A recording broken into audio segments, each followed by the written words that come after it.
نحمس 26 تحساس زي تدالو على توزينات تزلكم متيلخو بقدامنت أرئيس زينا بريزيدنت سومالي حسن شيخ محمود هنا وقعوي عدتنا بسمرة كام زاتو تقليتو جبسين وركت أساد زبعلو أب هاجران زلو سراويان كترز عزيزا ترامب دينمارك زي شغل مجلتي أوتيو زيلنسكي روسيا ببعل لدت زي كايرتو متقعتي إيساوي كبر كونينو زي خبركم تخاتلتي أزن كالن زي دسس مدباتي زلكم متسألهو كسام وداتا مسايكت سنون دحاتتكو أبزا چانال دمه ناي وطرو تخاتلتين خودكونو سابسكرايب لايك مغوار ناي دول ملكت كتوغو بخبري يعجمكم بريزيدنت سومالي حسن شيخ محمود وقعوي عدتنا بسمرة كام زاتو تقليتو بريزيدنت سومالي حسن شيخ محمود وقعوي عدت ربع 25 تحساسنا بسمرة غنعوه مس بريزيدنت إسياس أفورك تراخيبهم كانت يوم مرحتي ساي يوم بسمرة بزقبرو ركب زمدنا خلتين هاجراتها بمحيالن حبراوي قداسنتها بزلوهم زواوي قوداتن أهوراوي معبالتاتن كام ززتيوه منستر زين إيرترافليتهم أبسي أكال كأتصال الركبات من مخخار كم زخون استقلت الزته سومال كم عباي حقراب كرن أفريقيا متن رجعتها من رجعت المحسن هنا سلامن ستان كرن أفريقيا أقداس مخانو بمتكاس كلتي يوم نزياب زي حجز زعباتات كم زي تزراربو اتحبريته وسيخوا ملكيتهم بريزيدنت سومال حسن شيخ محمود نابس مراكن مغنعو أب زنبرا خلت معالتي هاجرو وتدرات إثيوبيا دوب سجيروم نسراويت سومالات أتكيعم كتب الكسيسة من براز كريم منكس إثيوبيا نتحبرتها بمنصاق سالساي وقنت حتى تينا يتفتصام مخانم قليتيوم إثيوبيا سومالان للي حال عمت زنها حرفاف زمدن أنباتي كرمحيدة سمونات أب أنكارا تركي زفرم أوعل أحدثن كانين كام زنبرة زكريوم إثيوبيا سومالان بقودايت إثيوبيا مس سومالان بزاتو توسم أفدق بحري بزتفترة دبلوماسي وطري نحد حدن يكاسا أب زنبرة لوغزي بريزيدنت حسن بستدقاقامي نابس مرة يجيش كم زنبرة زفلتيهم إثيوبيا سومالان بمونغنينة بريزيدنت ترك رسيب طيب إردوغان أب أنكارا بسم دحر مبصح بمنستر قودايت وطاين أهوراوي متحقازن سوماليا على عمر زمرح الأخ سوماليا بإسران سلسن تحساس نابا ديسابة أمريح منبارو يذكر منستر قودايت وطاين سوماليا بسونيا وزوصو مغلطي حيلتات إثيوبيا كتما جوبالاند دولو آتكيوم كبل كسيسيو كم قبر ملس منغس إثيوبيا زت محايشة زمدنا سوماليان إثيوبيان كزرقو زدليو حيلتات زفت روفت سامي خبل قليتيوم بفلا إثيوبيا بكاي بحر ودب كتركب زلوا دليت مسافلتات إرترا ولا كوا بغطت هيكون مبر حقوستي كام زي كونت كتري تصني حلام بريزيدنت إرترا إسياس أفوركي مجمرتها بزحلفة كنات أبي مدبر تلفزيون هاجرو قريبو بزعبا أوانا وقديات كالم حتت أبي زهاب اللقوانتي عن صهر إثيوبيا يوزبل مجلتيتات نتيجويوم أبزنايت مال ركب مس بريزيدنت حسن ونتي سولساوي سمعنا ربحات الزوباتات كرن أفريقيا كأي بحرن زجل جلمبر كالعلامة يبلون يلو كام زجلت أتزينك عليهم تركيا منغو خلتين هجرات زلو طرين مكرال بريزيدنت إردوغان حويسول على وتسب السلطنة هجر دحريهنا أوارح زكايرو تعري أبسم كام زبت صحوت بريزيدنت تركي أفليتيوم مرحت خلتين هجرات أبسم مسبت صحوت بريزيدنت تركيا أبزها وحبرا وجايزته مجلتي أتسمع ودب البوز غونة إثيوبيا نبحرين متعزخ إلى كام زخونه تغيسونيروم بمسارة تسمع إثيوبيا بتحتلو لاويت سوماليا وحسون زلاغن محلفي بحري كيرلو زخل نقداون كل التاون سمع بمقبار بقربة كام زسر حيتك اسم بريزيدنت سوماليا ناب إيرترا عدوتون مع كانت زينات هاجر أبزها ومجلتي إيرترا أبهنسات هاجراوي سراويتن لولاويت كالاتن هاجرو عابي أبركتو تجبر مهلا تغيسم كام زفلت أشعة وتدرات سومال سراويت حيلتات أيرن بحرن أب إيرترا سلطنة كوسلو تسانيهم يوم جبتن ودكتا أساد زبعلو أب هاجران نزلو سوراويان كترزو عزيزا حيلتات ጸጥታን መወዳታ ስርወ መንግስቲ አሳድ ዝቕበል ምትኻብ ድሕሪ ምክያዶም ኣስታት 30 ዜጋታት ሶሪያ ኣብ ካይሮ ተኣሲሮም እዮም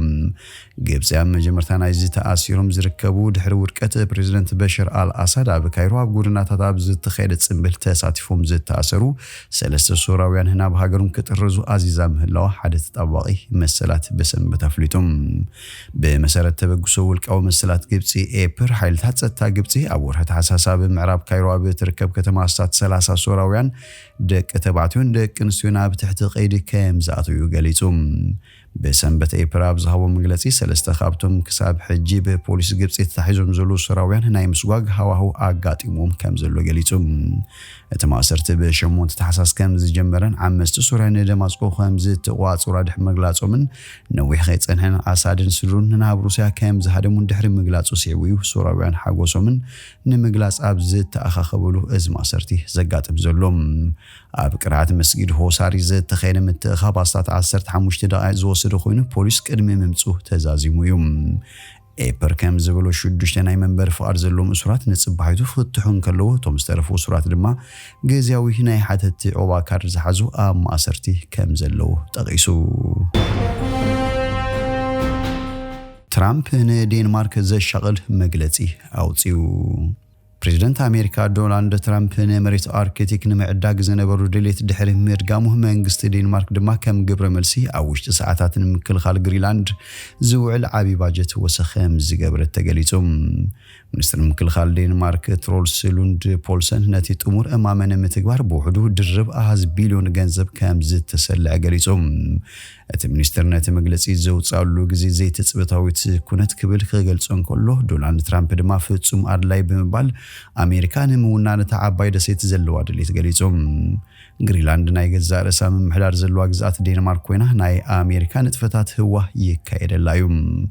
ንአሜሪካ ስትራቴጂካዊ ኣገዳስነት ዘለዋ ደሴት ካብ ሰሜን አሜሪካ ናብ ኤውሮፓ ኣብ ዝሓጸረ መስመር ትርከብን ልዑል ዕቑር ማዕድናትን ዝርከባን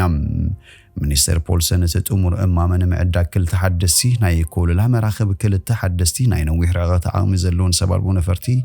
ከምውን ክልተ ተወሰኽቲ ጋንታታት ናይ ብኣኽላባት ዝግርሓ ሰረገላታት በረድ ከጠቓልል ምዃኑ ገሊጾም በተወሳኺ ኣብ ርእሰ ከተማ ኑክን ዝርከብ እዚ አርክቴክ ዓቕሚ ኣማላቱን ምጉልባት ተወሳኺ ምወላ ከም ዝገበረሉን ንሓንቲ ካብ ሰለስተ ህዝባውያን መዕረፎ ነፈርቲ ናይ ግሪንላንድ ንኸም F35 ዝኣመሰላ ነፈርቲ ውግእ ንምእንጋድ ምምሕያሽ ክካየደሉ ምዃኑ ገሊጾም ኣብ አርክቴክን ነዊሕ ዓመታት እኹል ወፍሪ ካየርናን ሕጂ ግን ብዝሓየለ ህላወና ክንራገጽ መደብ ኣለና ክብል ሚኒስትር ምክልኻል ናይቲ ሃገር እቲ ጥሙር እማመ ዝብሎ ክንደይ ባጀት ከም ዝሰልዓሉ እኳ እንተዘይገለጸ ማዕከናት ዜና ዴንማርክ ግን ኣስታት 12 ክሳብ 15 ቢልዮን ክሮን ወይ ከዓ 1.3 ቢልዮን ዶላር ከም ዝኸውን ግምተን ኣስፊረን ኣለዋ እዚ ብዴንማርክ ዝተዋህበ መግለጺ ንጽባሕ ናይቲ ዶናልድ ትራምፕ ኣብ ማሕበራዊ መራኸቢታቱ አሜሪካ ምንቲ ሃገራዊ ድሕነትን ናጽነት መላእ ዓለምን ክትብል ንግሪንላንድ ክትውነናን ክትቋጸራን ፍጹም ኣድላይ ከም ዝኾነ ይስማዒሉ ዝገለጾ ዘወጸዩ ቀዳማይ ሚኒስትር ግሪንላንድ ሙተ ኤገን ሪቶ ትራምፕ ኣብ ዝሃቦ ምላሽ ንመሸጣ ናብ ዕዳጋ ዝወረድና ኣይኮንናን ክብል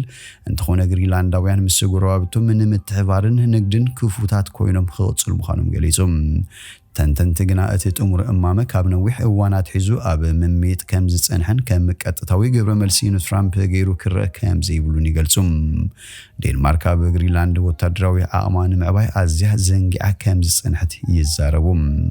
እቲ ሃገር ኣንጻር እቲ ብቻይናን ሩስያን ዝግበር ምጥሓስ ደቡባዊ ማያታ እንተ ዘይተኸላኺላ ድሌት አሜሪካ ንምቁጽጻር ንዓበይ ክኸድ ከም ዝኽእል ይገልጹ ሜጀር ስቲን ኪያርጋርድ ካብ ወታደራዊ አካዳሚ ዴንማርክ ትራምፕ ንዴንማርክ ከምዚ ዝኣመሰለ ስጉምቲ ምንቲ ክትወስድ ጸቕጥን ምግባር ኢሉ ዝተዛረቦ ክኸውን ከም ዝኽእል ይእምት ካብ ዓለም ዝዓበየት ደሴት ግሪንላንድ ኣካል ዴንማርክ ክትሆን ከላ ናይ ገዛ ርእሳ መንግስቲ እውን ኣለዋ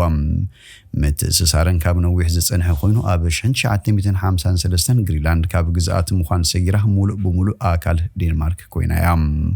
ብመሰረት ቅዋም ናይቲ ሃገር ድማ ግሪንላንዳውያን ዜጋታት ዴንማርክ እዮም እታ ደሴት ርእሰ ምምሕዳር ሃልዲዋ ምክልኻላ ዝበዝሐ ናይ ወጻኢ ፖሊስታት ስርዓተ ገንዘብን ሓላፍነት ዴንማርክን እዩ